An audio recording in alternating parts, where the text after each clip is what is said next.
Please take your seats quickly, ladies and gentlemen. Thank you. Hello, ladies and gentlemen. Welcome to Tennis Weekly with Joel, Kim and Chris. On today's Tour Catch-Up, sponsored by DownloadTennis.com. Alcaraz stays on course for a sunshine double. Rybakina could be set for another Sabalenka showdown. And Del Potro eyes a comeback at the US Open.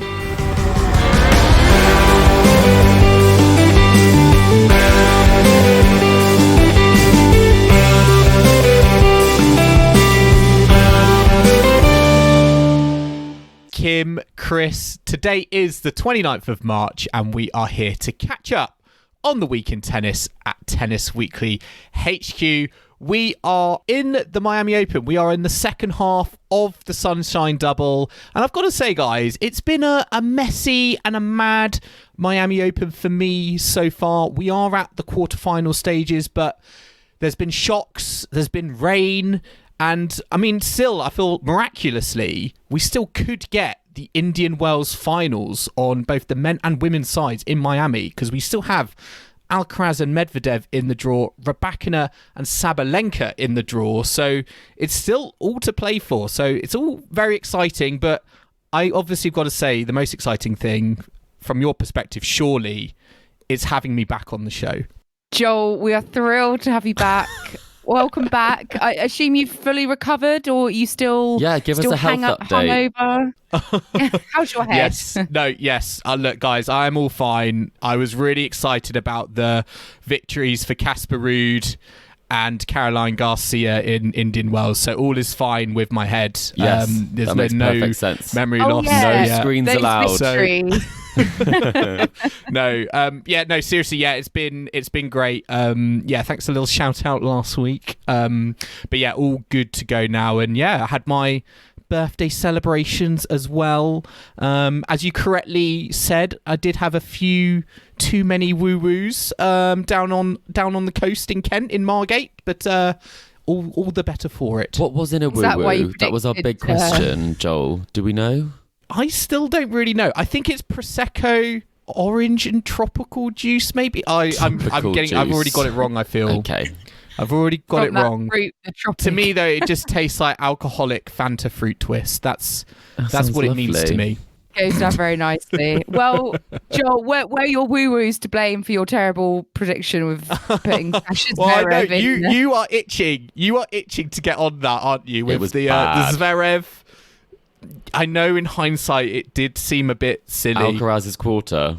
Look, I know there is some suspicion there, and I think maybe the woo-woos were to blame for what seems to be a very rogue prediction.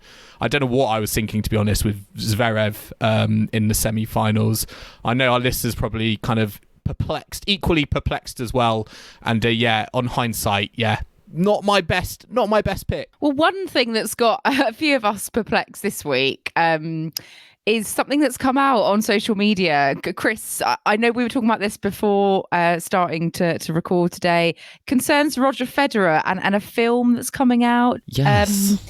Can you tell us a bit more about this? Indeed. Well, I'm kind of on a similar sort of thing. There's a very odd thing appeared on our social media, which was a new docu-film which will be coming out on YouTube called The Ride of a Lifetime. And the sort of second line of this is the Grand Train Tour of Switzerland, and this is starring Roger Federer and Trevor Noah. So this is a partnership that we didn't know that we needed, but I'm not mad at, but I'm just a bit confused how a ride on a Swiss train would be the ride of a lifetime. I think they're probably quite calm and run to time, but I did find out a few interesting things about this, that this docu-film not only will be I'm sure very popular for the Swiss Tourist Board, but the director is the same director as Cats, that wonderful box office flop. So I'm hoping there's some animation involved. Awesome Andrew Lloyd Webber music. Maybe perhaps. they'll break into song. That would be quite something in the hills. I'm looking at the promotional poster and I feel like that is buried away somewhere, and rightfully so. I actually went to see that film with my mum, and I there are not many times where I feel like I want to walk out of a cinema, but watching Cats the Musical, yes, that was definitely one of those times. I mean, it definitely wasn't that too positive an experience, that one, but I reckon that with this one, there's one bit of trivia that I want to get out that I found particularly interesting, was that they both have a South African mother and a Swiss father. Who knew? Oh, That is okay. true. I was wondering about the South African connection, but I didn't know Trevor Noah's mother was Swiss. So that's an interesting one. But I am curious as to see if, I don't know, is Roger Federer becoming the new Michael Portillo and going around trains in Maybe his we put him on a retirement? canal boat next, you know? He could join that one. Well, hang on. We did have. Do you remember we did have the FedEx Express, didn't we? In We did. Basel. In Basel, yeah. Yeah. So maybe he's sort of branching out and he's taking the FedEx Express into more rural, scenic, mountainous locations. With this docu-film. But we'll have to see how it goes. I'm curious. Out tomorrow. From tomorrow, you can watch it on YouTube, everybody. Ooh, excellent. Might do that for my commute into work tomorrow. We'll report back next week. Yeah, full roundup of the film. But yeah, I mean, talking of celebrities and tennis, one of my sort of fun bits of this week was finding out that Cam Norrie has played tennis with John Bon Jovi, which I thought was quite an unlikely partnership as well. That is unlikely. Not to mention Federer and Trevor Noah. But yeah, apparently Norrie was invited to go to Bon Jovi's home in Palm Beach to have a bit of a hit, and then Bon Jovi went off to the tennis to watch him practice. And I thought that sounds quite random, but I think it's because Norrie's girlfriend has connections to the family. To the Bon I was going to Jovi ask, family. do you think he was the top choice? Do you think he started at the number 1 seed and got to number 9? Yeah, he was like, this guy will do. Yeah. I don't know. But I mean, yeah, maybe Cam Norrie is going to, find himself at a Bon Jovi rock concert or in the higher echelons of some kind of, rock hall of fame at some point. But It didn't help him on the court this week, Kim, did it? Needs a better hitting partner than John Bon Jovi. yeah. It reminds me also of Karolina Muchova. Isn't she mates of Rebel Wilson, which is quite random? So Right. there are I just don't know how they fun meet each friendships. other. Yeah, I'm not sure how they met, but there was definitely something. They're definitely friends because she was spotted at Wimbledon watching her. But that was kind of my fun bit for the week. Joel, have you got a celebrity linkage for us? Or you got another highlight on your first week back for a while? Yeah, not so much a celebrity highlight, but a highlight for the podcast. Listeners, we have been nominated for Best Tennis Podcast by the Sports Podcast Awards. We've made the shortlist, and now it is time for our listeners, hopefully, to do their bit, because in order for us to win Best Tennis Podcast at the Sports Podcast Awards, we need your help. We need you to register and vote for Tennis Weekly for Best Tennis Podcasts by the 6th of April. It would really mean a lot to the team, to myself, to Kim and Chris. We put so much effort into the show. So if you really, really enjoy us and you want to kind of show your support, this would really mean a lot to us. We're going to put the link in the description. So all you got to do is just click that link, take you through to a page, and then click vote for Tennis Weekly on the Best Tennis Podcast page. But yeah, really, really, really exciting news. We made the shortlist last year, so we're hoping to do one better this year. So if you could vote for us, that would be really, really, really, really well appreciated.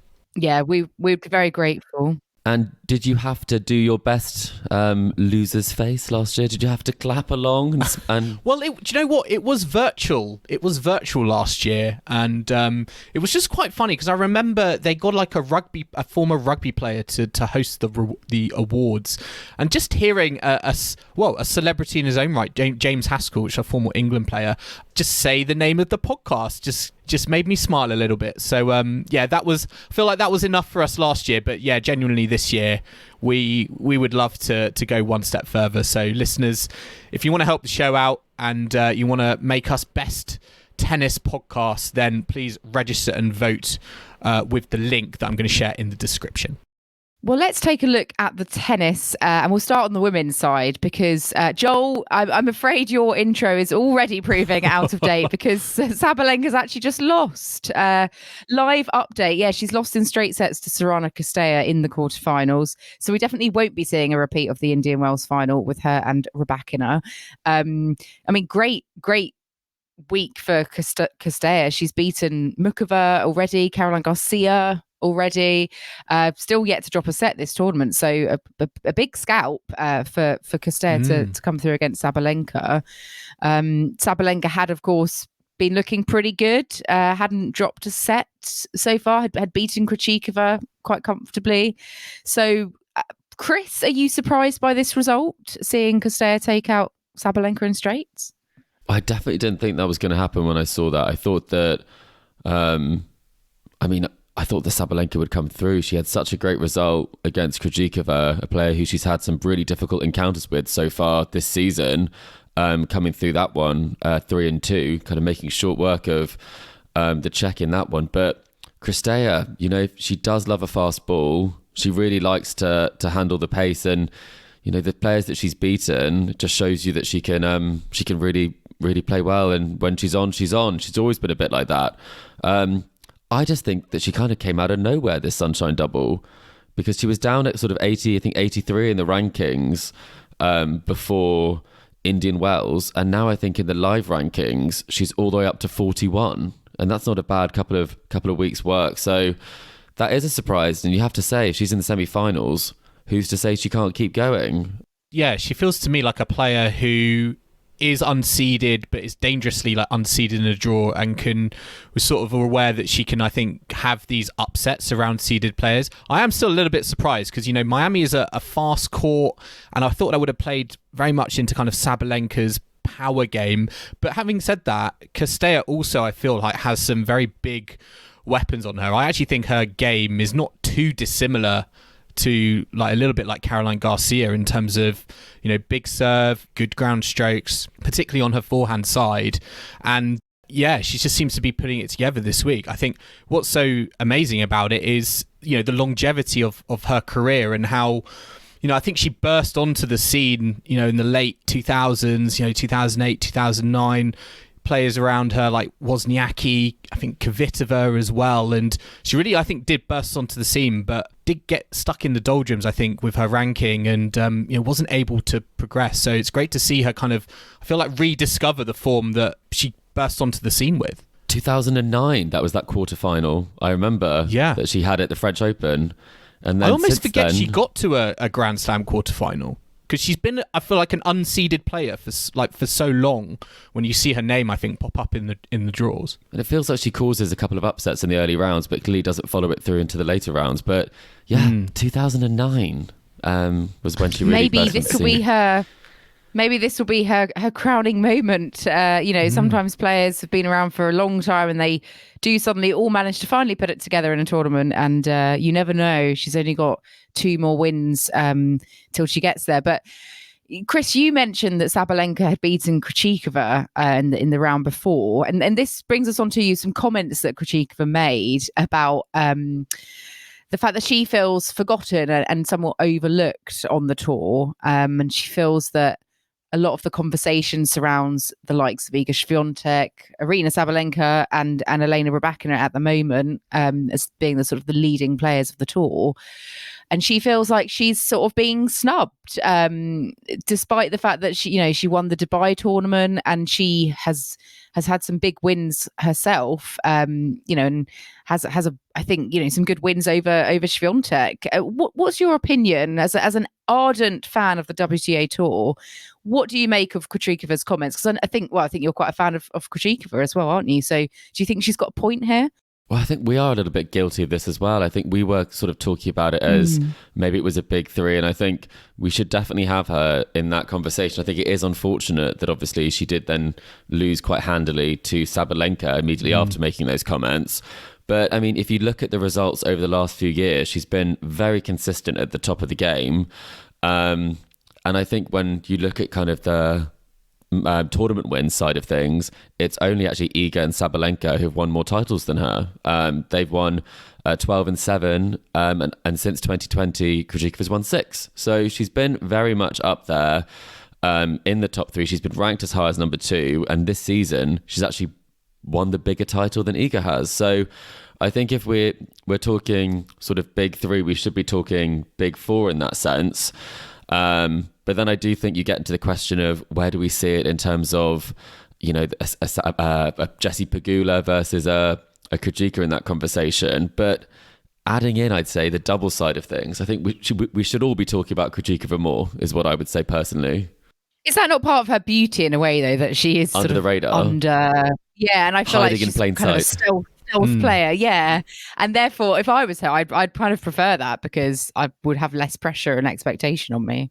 Yeah, I personally don't still see her as part of the big 3. I still firmly see that as like Sabalenka, Rybakina, and Swiatek. And I think it was unfortunate that, you know, she didn't ultimately, I feel, back up her comments, you know, in this match against Sabalenka. It was so routine. It was a bit kind of almost strange to kind of look back on those comments and think, hey, you want to talk about the fact that, you know, this is providing you with extra motivation, you know, wanting to be part of the conversation. Well, I feel like you've got to back them up on the tennis court, and she failed to do that. And, you know, I know you speak about the doubles side of it, and yes, I feel like we've got to appreciate how much Krejcikova has achieved in terms of success on the doubles court. But I do wonder, again, come back to, you know, this age-old debate on does she fully focus on singles and forget doubles. I feel like, don't know if I can have a big 3 player in there who maybe isn't as kind of 100% committed into the singles as players like Sabalenka, Rybakina and Swiatek are. You're discounting Pegula then as well, as she's a big doubles player. I would discount Pegula more on her Grand Slam prowess at the moment. I mean, very, very consistent player, arguably the most consistent player, I think, on the tour at the moment. But you look at her Grand Slam record against the others, I don't think she's gone past a quarterfinal yet. She's been to the quarterfinal quite a few times. So there still seems to be that stumbling block for her. I think the same could be said, though, for Krejcikova. Since that Grand Slam win in 2021, she also hasn't been past a quarterfinal, whereas all the other players that we're talking about have either won a slam, won multiple slams, or reached multiple semi-finals. So I think it's about still being in those tournaments in the latter stages, when picking up a 1,000 is obviously a great achievement, but you need to be in the business end regularly of the slam. So I probably would agree with you, but I still think we should talk about her a little bit more. Do you think the WTA are looking at this and thinking this is a marketing opportunity that has come from the players? Because I feel like the first time around it happened with, you know, the ATP. It was a thing that they made and then it cottoned on. Do you expect to see kind of this big 3 talk manifest itself into something that we're going to see properly in terms of content, I think, on the channels, in terms of drumming up, you know, excitement in the tour throughout the year? Or do you think it's just going to stay as a kind of a flash in the pan talking point, you know, at the start of the season? What do you think, Kim? Can it be a big 3?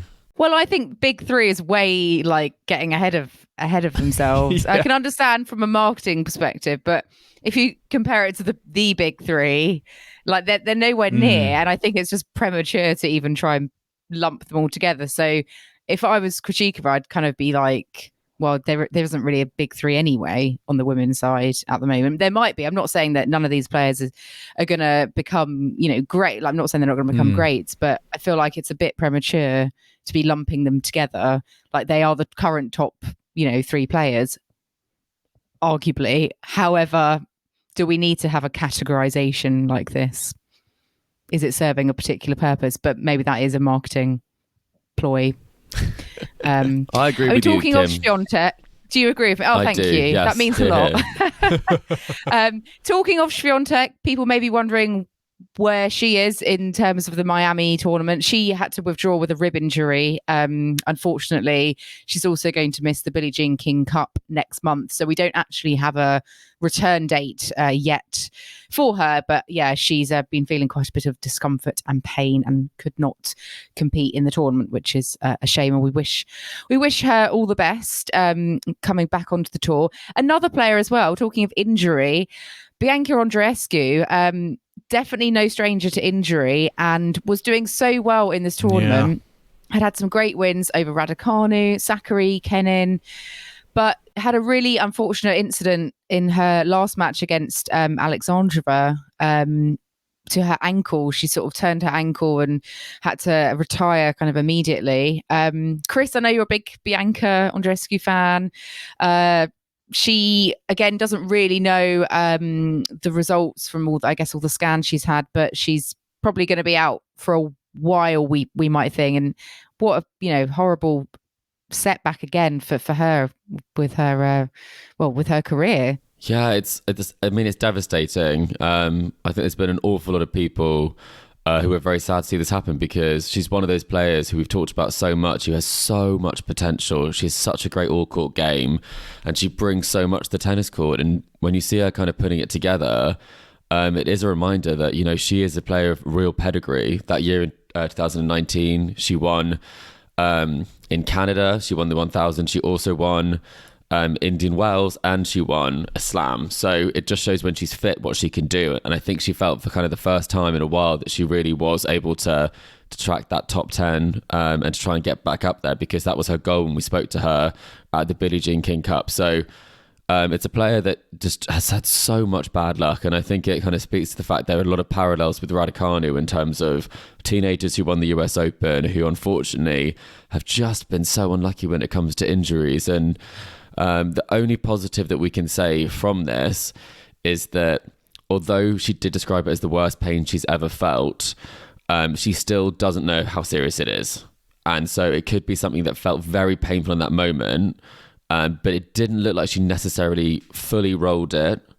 So she's waiting on the results of the scans. But I think the whole of kind of the tennis community is just very much gutted for her in this sense. It's like similar to what we'll be talking about a bit later on with Del Potro, just a player who can't catch a break, who's won the US Open.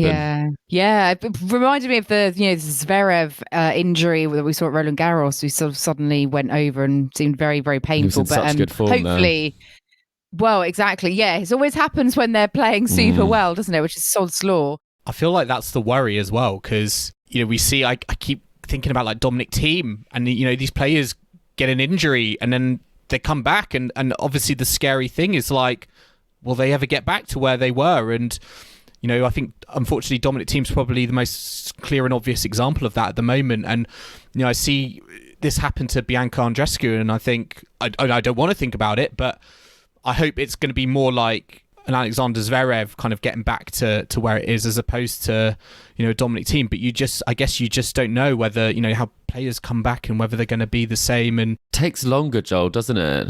It's taking longer, I feel, than when players like Nadal, for example. I mean, obviously he's a superhuman, but when players like him sort of came back and then they pick up these results, I think for a lot of people it takes a very long time. It can take a couple of seasons to get back to the same sort of level and form that you were at.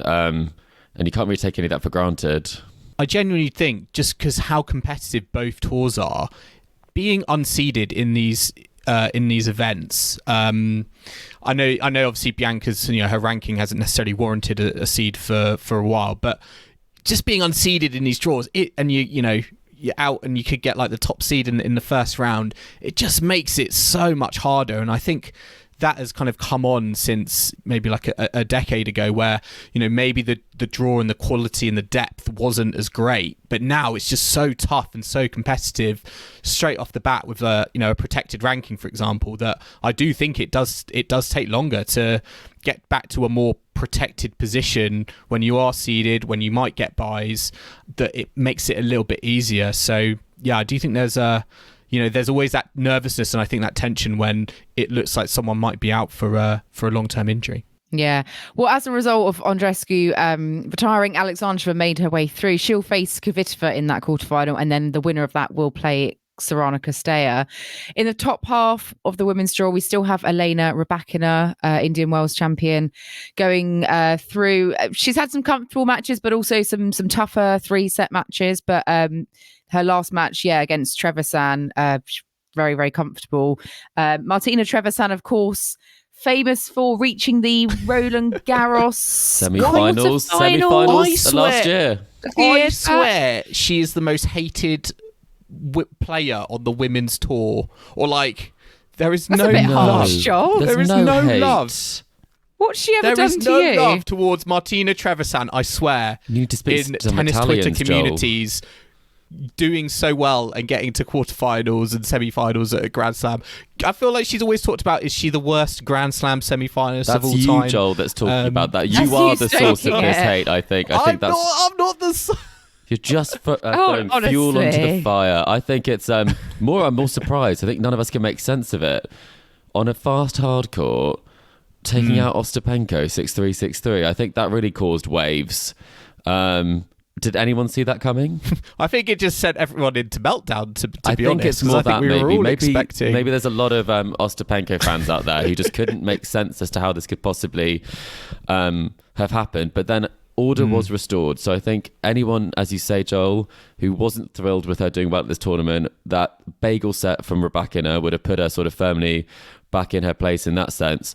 One fun fact I wanted to point out from Rybakina so far, that she has emulated a feat by the great Serena Williams in the fact that she has served 10 aces in 4 consecutive matches, and that's the first time since the US Open in 2020 that a player has done that in the same tournament. I mean, you feel like this court surface is made for the slightly quicker. It's made for the aces. But I was reading, she has obviously come back off winning Indian Wells, and I think there's been a little bit of, she's a little bit fatigued. She's not playing, I feel, the levels of tennis or not yet anyway, I feel we saw in Indian Wells. I mean, she had to save match points against against Badosa. She was taken to 3 sets by Kalinskaya, but I think it's great to see her like sort of these really gritty victories, I think, where yes, she is serving aces, but I don't think her first serve percentage has been not necessarily where low. she wants it to be. Yeah. So I think there's potential there, but she's got Jessica Pegula next. I think she's probably going to have to raise those levels in order to again have a potential course to being a Sunshine Double champion. Yeah, because Jessie Pegula, she struggled through against Potapova in the last round, saving 2 match points. Yeah, she did really well to win that. I think 1:30 in the morning as well. I think it was very late finish. It was very late, and it prompts the question, Joel. She put out a point of view tweet of her at 2 a.m. having just won 7-6 in the third set, saying her arm was cramping trying to brush through her hair. Now, the last time she did one of these tweets with a bag of Doritos at midnight, you very kindly replicated that. So does this mean we're going to see a photo of you in the mirror doing your hair? Your hair is looking very messy. It could be in need of a brush, It Joel. has been. I do think it does need a haircut. But yeah, I'm really enjoying Jessica Pegula on. I feel like she's smashing social media at the moment with these sort of candid life on tour photos that it's not all cracked up to be, and I feel like this is the next one in the series of that. Because it was a great win, but yeah, the rain I think was a nightmare. I mean, the rain has just not been great, I feel, through Miami this week, especially with no roof. It's been a bit of a situation I think that they might need to look at in the future. They've had a lot of power cuts as well. I think one of the reasons they moved sites was because of power failure over at the last venue, and they've had a few times on the live stream for those of people who've been watching where it's fully been cut out, which is quite an unusual thing at this day and age. So I think there has to be some questions about, is this not tennis paradise, is what I'd say, that's for sure. No. Oh, not in a baseball stadium, in a retrofitted Half of baseball a baseball stadium. It doesn't look. I get that it probably cuts money and it makes the most of existing infrastructure, but it doesn't. It's not the best ugly, advert for isn't tennis. it? Half a stadium. It's ugly. Yeah. And let's look at the men's results from Miami so far. We're at the quarterfinal stage. Carlos Alcaraz doing very nicely so far through the tournament, hasn't dropped a set. He'll be playing Taylor Fritz though, so I'm sure he'll have a slightly tougher test to come. Not really going to talk about Alcaraz's tennis too much because he's been in pretty good shape. I love the fact that he paid homage to Fernando Alonso on the camera after his last victory. I didn't see that. Yeah, he's been inspired by Alonso, who sent him a message, I think, on Instagram. And obviously, Alonso's got off to a cracking start in the Formula One. So I liked that. The two top Spanish sportsmen showing a bit of love to each other. So yeah, Alcaraz Fritz, that'd be an interesting one because they've both been in good form. And in that other section, though, of the draw, we've got Jannik Sinner also in good form. Could be on for an Alcaraz Sinner repeat in the semi-final, perhaps. But I guess it's a rogue element to the quarterfinal lineup here is Emil Ruusuvuori. He has come through the bit of the draw that Casper Ruud and Sasha Zverev were kind of occupying.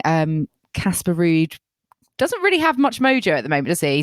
His struggles continue. He lost to Botic van der Zandschulp. And yeah, Zverev, Joel, your prediction. He lost to Taro Daniel, love and four. I know, that was Any bad. Comments on that? Joel, I repeat, by Taro you Daniel. had him to take out Carlos Alcaraz. I repeat. Yeah, it's not gone well, but Ruusuvuori, very good showing from him so far. I suspect maybe Jannik Sinner will get the better of him. I was very impressed with Sinner's performance against Rublev. I think him and Darren Cahill I actually think they're a match made in heaven. I think they're working really, really well together. And Sinner put on a near complete performance, I think, against Rublev. We know he likes playing in Miami. I think he's reached the quarterfinals here every time he's played it. He's been in the final here against Hubert Hurkacz. So, I'm interested to see how he does because, he had obviously suffered a little blip, I feel, last season, but he's kind of making these small incremental gains now that should get him back into the top 10 and who knows, maybe even further. In watching that match, John, it does feel a little bit like Sinner was the world number 6, not the world number sort of 10 in that match. In the sense that Rublev kind of was very much the second, looked like the lower ranked player in that match. And I feel like it would be great to have sort of Sinner right up there in the mix when it comes to some of the players, because it does feel like he's a form player. And we've got players like Tsitsipas who are injured. We've got Casper who hasn't been able to put the form together. And it just kind of, and actually Felix hasn't really had the form that he had at the end of last season. So we've almost got like the form players, then we've got the top 10. And I think that maybe they're not quite marrying up at the moment when it comes to these big tournaments. Yeah, no, I agree with that. I think that's a fair supposition. I think Sinner will get the better of Ruusuvuori. Interesting fact about Ruusuvuori, he collects watches in his spare time. So I presume he'll never be late to a match because he damn well know when he needs to be there. That makes a lot of sense because on his Twitter, he's always saying exactly what time his match will be on court. So maybe that's his thing. He must be into watches and time. Maybe he should go on the Swiss train with Federer. Does that mean when he wins a tournament, rather than just get out the one watch, like Rafa does, gets out like the red, he's just going to get out like 10 watches on his wrist? Yeah. A Casio on there. Oh, quite possibly. A baby G. Like a watch dealer. Look at all my watches.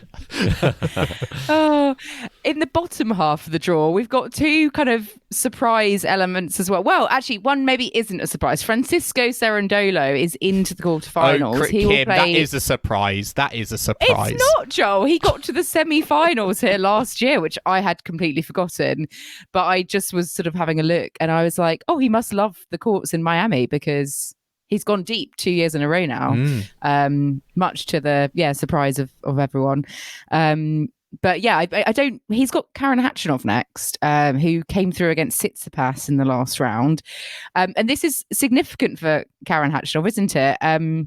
Would you like to tell us why, Joel? I know you're a big fan of this. I mean, stat. this to me was an incredible stat. Karen Khachanov was 0-23 against top 10 opponents before he faced Stefanos Tsitsipas in Miami, and he's now obviously broken that duck, but a real not a stat you want, particularly for a player who's shocking.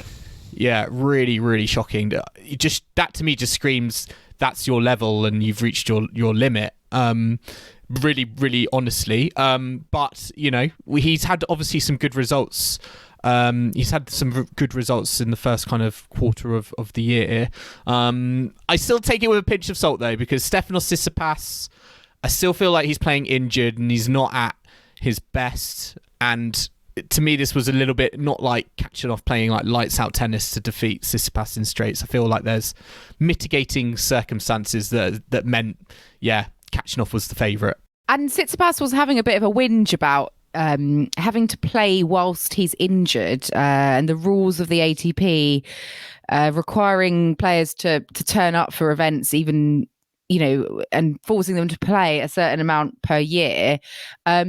I'm not so sure on the rules on this, to be fair. I'm going to be completely honest. I know that there are rules around you have to play a certain amount, but I would have thought if you're genuinely injured and couldn't play, a doctor's note would kind of excuse you. But I mean, what are the actual rules around this? Do we know? That is completely factually accurate, Kim. I can tell you that the ATP mandatory Masters 1000 rule. Oh, here we go.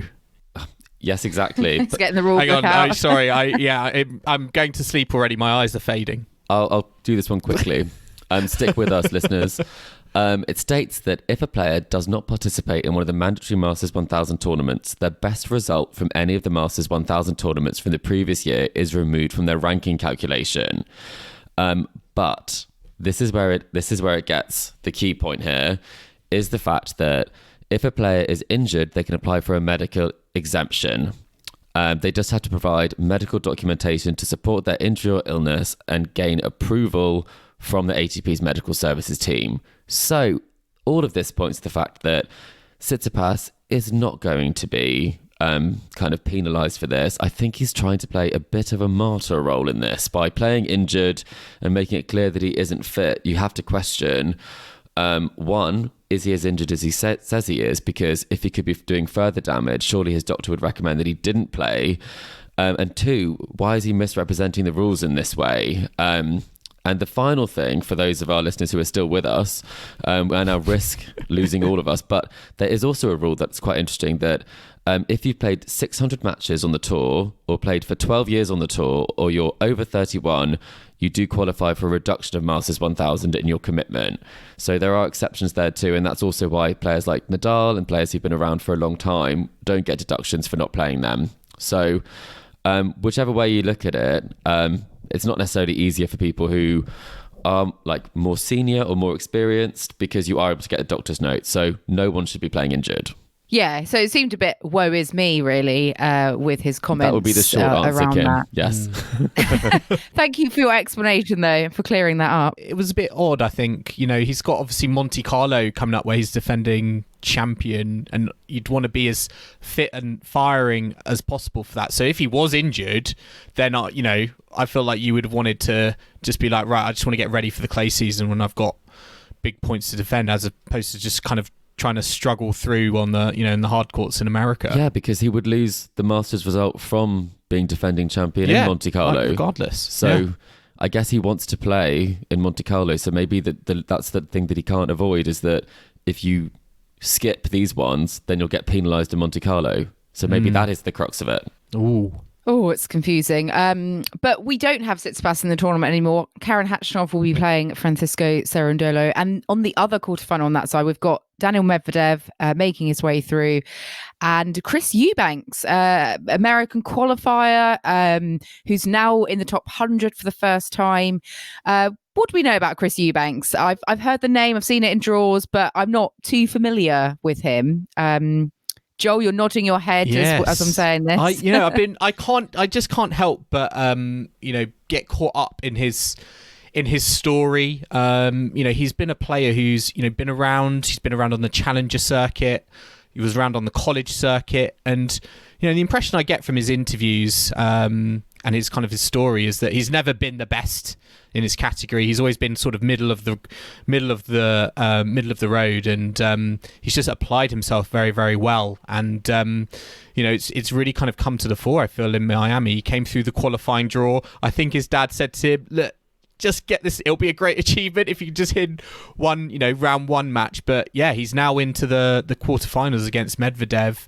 He's a very tall player. I think he's like 6'7", big serve on him, which obviously I think helps on these types of courts, playing in front of your home fans as well. And I really, really enjoyed in the match against Mannarino. Again, it was disrupted by rain break, and he had a little pep talk from his mate Francis Tiafoe in the changing rooms. And when I heard that, I was just like, there's probably no better player to give a pep talk, I feel, a fellow countryman pep talk than a Francis Tiafoe giving you some advice and some encouragement. So he seems to have, I think, like the support of all the players kind of around him, and it's just great to see him. I think get to the quarterfinals and realise his potential and get into the top 100, because he came so close to it, I think, a while ago. I think he 102, at like 102. Yeah. That must be so frustrating. Exactly. So to see him do this and come through it's fantastic. Is he taking out Medvedev, Joel? Make another prediction.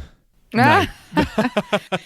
I can't see it. Yeah. I mean, Medvedev has had a very, very, very easy draw. I mean, as I say, I feel like Miami has been a lot of shocks. Players just not continually doing well, particularly in this section. Berrettini's had a rough start to the year with injury, not great results. De Minaur was expecting a little bit more from. Cam Norrie as well, going out to Barrère of France.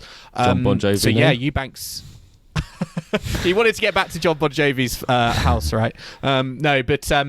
Eubanks obviously made the most of that, but so has Medvedev. And you've got to feel with Medvedev, he's had a walkover and two very, very run-of-the-mill matches. He will be heavy favourite. And on that note, we're going to be taking a quick break now, but do join us in the second half, where we'll be discussing Del Potro earmarking a comeback at the US Open, the group stages for the Davis Cup finals being announced, and we're looking ahead to the rest of the Miami Open and revising some of our predictions from last week, perhaps. So do not go anywhere.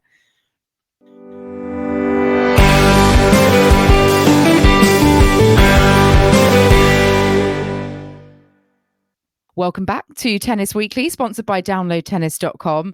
And now we're going to move on to, I think, a par for the courts this week. We've had a couple of mysterious players in your absence, Joel, but I think you've returned and you've got something quite tricky up your sleeve for me and Chris. Is that right? Yes, the return of me and the return of par for the courts. And yes, competition. For you and our listeners. Kim, again, as so always. You always win, Chris. As always, I'm trying to fix it so you actually beat Chris, because I feel like it's just getting boring now. And we need to liven it up. So it is a par for the courts, and the subject in mind for you and our listeners is players who have achieved the Sunshine Double. And by that, I mean have won Indian Wells and Miami in a row. So consecutively. None of this in their career, but in a row, yes. And to help you and our listeners, because I know it's quite tricky, there are 11 players in total across the ATP and WTA tours. And I'm going to give you the year and the gender that it was achieved. So if you want to jot this down, listeners want to jot this down as well. So, right, I'm going to start with the men. So, male, 1991. Male, 1992. Male, 1994. 1998. 2001. And then a player did it on 3 occasions in 05, 06, and 17. And then one more male player did it in 11, 14, 2015, and 2016. This is like bingo. I know. I feel like I'm a bingo announcer. And then for the women, we've got one female player did it in 94 and 96. We had a female player do it in 2005. We had a female player do it in 2016. And we had a player do it in 2022. So there's 7 male players, 4 women players. I feel that there should be some obvious answers there, but there are also, I feel like, some tricky answers. We are going to get all 11 this time. It's a team effort.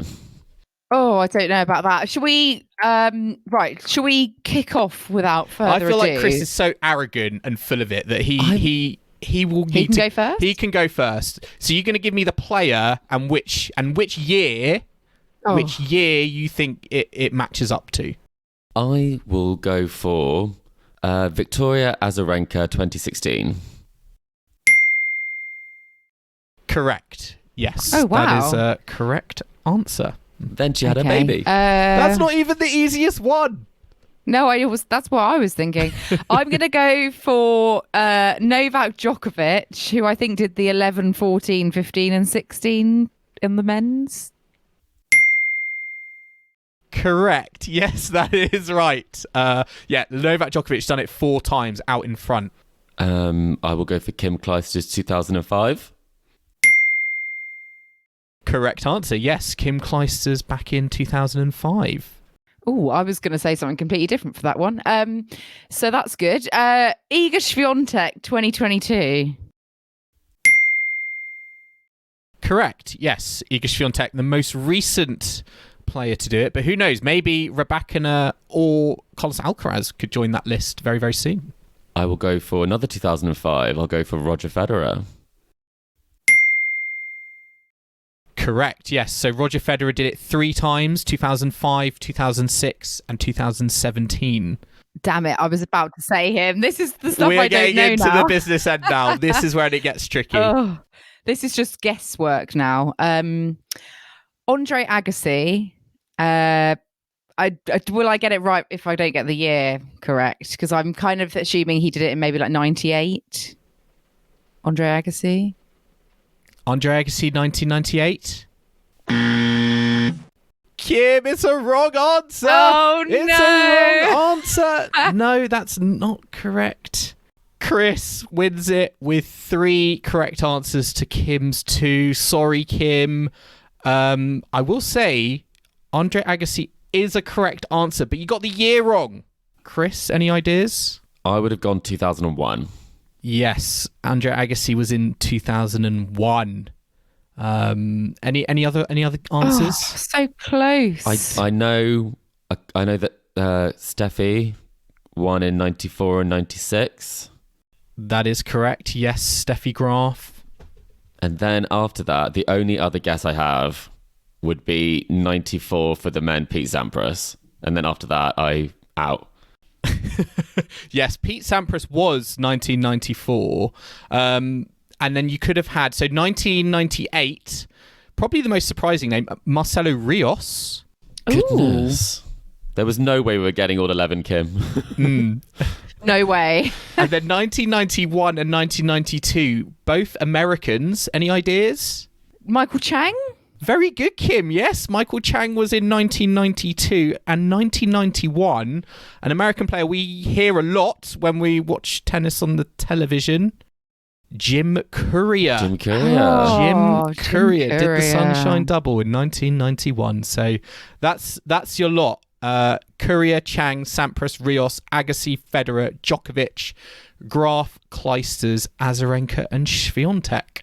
Well. That was tough, Joel, having to get the year as well. But I liked it. It was a good challenge. I hope the listeners, I hope you all enjoyed taking part as well. Definitely learned some new things. We do have a very thoughtful mailbag question this week as well from Saif Shaheen on email. So Saif has got in contact, thank you very much for doing so, to ask us about hard courts. And I think this stems from kind of a lot of comments around the courts from the likes of Daniel Medvedev. He said that some pundits and former players have argued that hard courts are the purest or truest courts because they are neutral, unlike grass and clay. How can this be true when hard courts themselves vary so much and different hard courts favour different players and playing styles? Can hard be the truest surface when there is no one standard or true hard court? Now, I think that's a very thought-provoking question. And I think they've got some excellent points.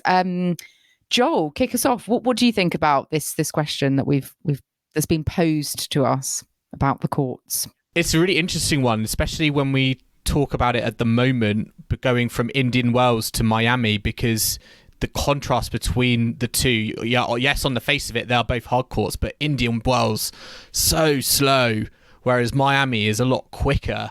And I do like to think, in my personally growing up, having been a player, in growing up, I do genuinely see hard court as like the equalizer around the world. I feel like it's the only court surface you genuinely could get in any country in the world, unlike, maybe a grass court, or clay, for example. But I still feel like, it's like an imperfect it's still imperfect to me of thinking about it as a kind of a true or kind of purist kind of court, because there's just so many different variables at play, with regards to kind of the weather, even the tennis balls. It just feels like, there's too many factors at play that it's hard to standardize, I think, and collectivize every single hard court on the tour to kind of one common denominator. And I think that's the tricky thing we are raising more and more at the moment. So for me, I would still say, growing up sentimentally, I do see hard court as like the equalizer, or the kind of the purest sense given its coverage around the world. But I acknowledge that it's almost imperfect because there are just too many variables at stake. Yeah, interesting one. For me, I'm going to pose, before I go to you, Chris, grass courts, are they not maybe the truest surface just because they're the most historic and came about before the other surfaces? So would grass not actually be considered like the original surface? I guess it depends where you're kind of brought up and played tennis and all of that.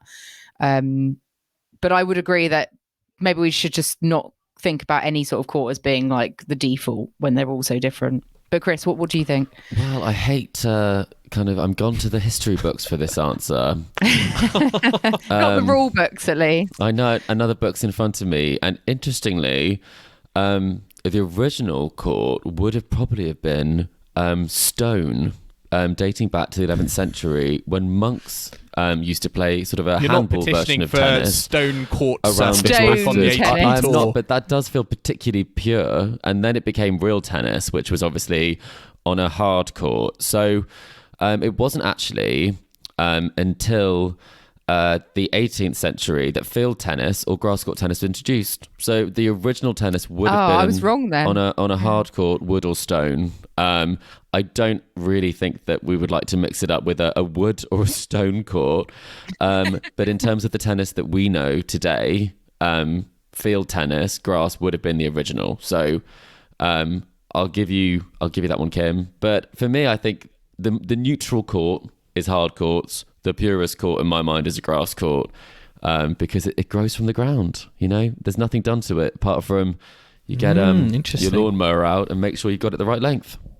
Well, I'm sure there's a bit more to it. We had the Wimbledon groundsman on once, who I'm sure would disagree that it wasn't just a bit of a mow and a just a bit of turf in case it goes wrong. Patch it up.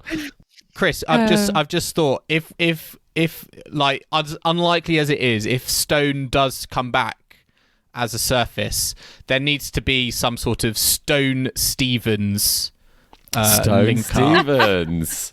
That just has to happen. Yeah. I love it. It's got to happen. And can she be the only player that enters so that she can win it for me? Yeah.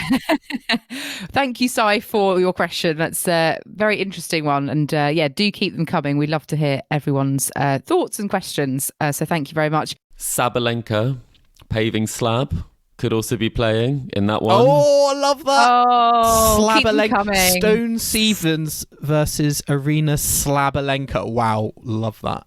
Listeners, if you've got any more concrete stone puns of tennis players, share them our way maybe on social. Pave Gula. Oh my God, Chris. Pave Gula. I had to think who you meant for a minute. I was like, that's a sign it's not a good one, isn't it, Kim? Oh, right.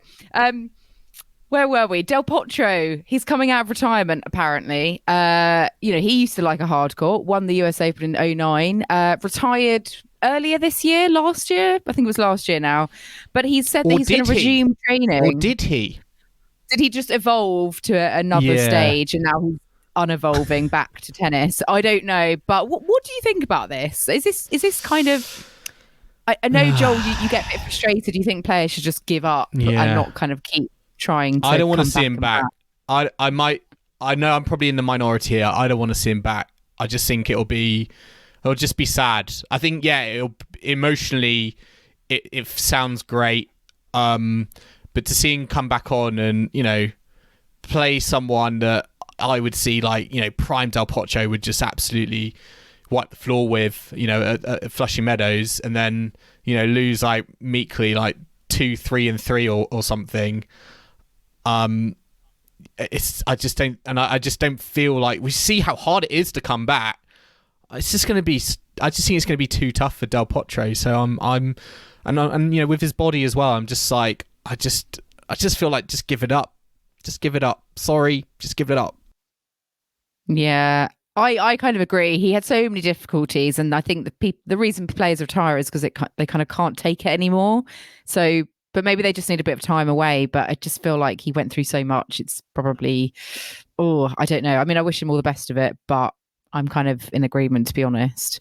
It's not going to be a comeback, though, is it? I think he kind of said that, if he's able to pick up a racket, he would love to be able to do it. But it's not as easy as that. And I think we've seen that for players who have tried to come back without sort of the form initially, like Serena, when she started her most recent comeback. It did take a little while for her to kind of peak at the US Open. So I'm probably not an advocate of someone just picking up a racket and turning up at the US Open, because you have to play yourself back into form. We've talked about the difficulties for players who have been playing much more recently and then get injured. I think his last match was in sort of February 2022 or something like that. It was a long time ago. And that was a pretty sort of run-of-the-mill loss. So I think it is sometimes it's obviously difficult to walk away from something, but he has had sort of a farewell in front of his home crowd. And I think potentially dragging it out might not be the most kind of... the most positive experience for fans or him alike.